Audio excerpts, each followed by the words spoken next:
חשבו מרי. Sie ist Araberin, geht's darum? אותי בלשון!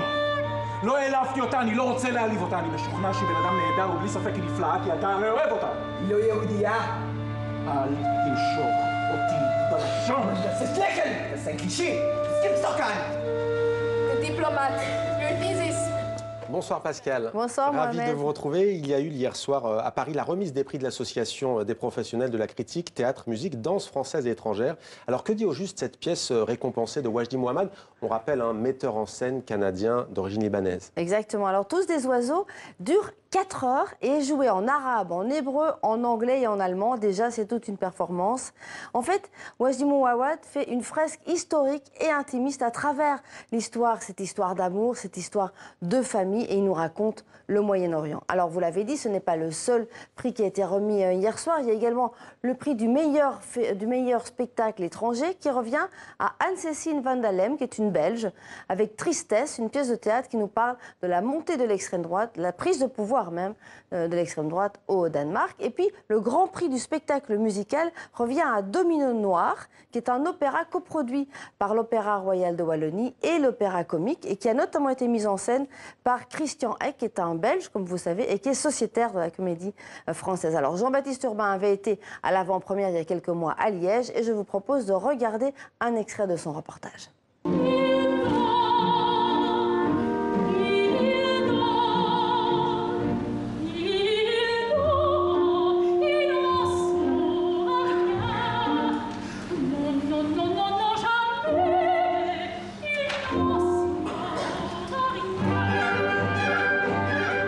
Un peu à la frontière entre Feydeau et un conte de fées. Et ce côté Feydeau est très intéressant et à mon avis c'est ça qui a dû créer ce succès, plus la qualité musicale. Et puis les personnages sont assez riches en plus, il y a un peu tous les défauts et les qualités humaines comme on retrouve dans Feydeau. Puis ça parle d'amour, de jalousie, de cupidité, enfin c'est quand même assez riche.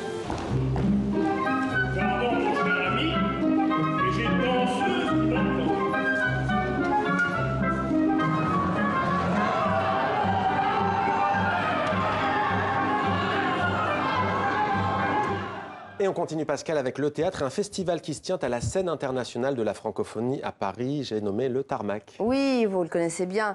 Le festival porte un très joli nom, il s'appelle l'Outre-mer Veille. Les artistes viennent des 4 coins de la francophonie bien sûr.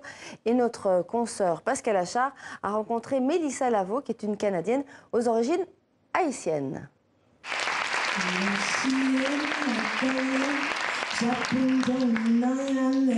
Un conte fantastique délivré par la voix ensorcelante de Mélissa Lavo. La chanteuse se glisse dans la peau d'Azou, sirène inspirée du vaudou haïtien et du mythe de la Mamiwata venue d'Afrique. La Mamiwata, c'est un personnage de la mythologie ouest-africaine qui est né justement pendant l'esclavage. C'est une sirène, c'est une mangeuse d'hommes ou de femmes. Je me suis servie de cet artifice de la Mamiwata pour parler un peu du fait que les mythes voyagent d'un océan à l'autre pour se retrouver aux Amériques. On dirait qu'elle va nous croquer. Mélissa Lavo nous embarque dans une drôle de fable où se succèdent de grandes figures de l'histoire de l'art. Parmi elles, le poète Charles Baudelaire et sa muse haïtienne Jeanne Duval, que la chanteuse entraîne sur le devant de la scène. Il l'a vu comme un vieux sac de chair charnel, basané. Le spectacle est vraiment sur les muses et montrer que les muses n'étaient pas des créatures silencieuses, mais des personnes avec des envies, des pulsions, des colères et des revendications.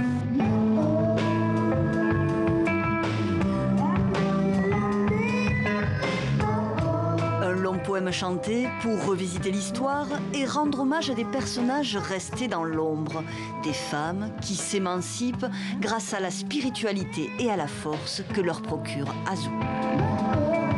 J'adore m'exorciser dans mes chansons, à travers mes créations. Ça me permet d'exorciser ces colères et de venger les personnes qui n'ont pas eu de voix ou qui n'ont pas eu leur histoire vraiment révélée à l'histoire.